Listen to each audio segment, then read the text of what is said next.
T20 final news T20 world cup 2024 ફાઇનલમાં આજે દક્ષિણ આફ્રિકા સામે ટકરાશે ભારત. બાર્બાડોસમાં ઇતિહાસ રચવા ટીમ ઇન્ડિયા છે તૈયાર. આજે ભારતને 17 વર્ષ બાદ T20 વર્લ્ડ કપ જીતવાની તક. ભારતીય ટીમ 10 વર્ષ બાદ T20 વર્લ્ડ કપની ફાઇનલમાં રમશે. સાઉથ આફ્રિકાને પહેલી વાર વર્લ્ડ ટાઇટલની આશા. આફ્રિકાની ટીમ ઇતિહાસમાં પહેલીવાર કોઈ પણ ફોર્મેટમાં વર્લ્ડ કપની ફાઇનલમાં રમશે. રોહિત વર્લ્ડ કપ વિજેતા કેપ્ટન તરીકે નામ અંકિત કરાવે તેવી ચાહકોની પ્રાર્થના. કેપ્ટન રોહિત અને કોહલી આજે કારકિર્દીની છેલ્લી T20 રમે તેવી શક્યતા. હેડ કોચ તરીકે રાહુલ દ્રવિડની આખરી મેચ.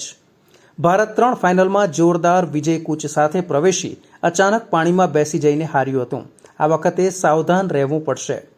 વરસાદ વિલન બને તેવી શક્યતા. મેચ પૂરી કરવા માટે 2 દિવસ મળશે.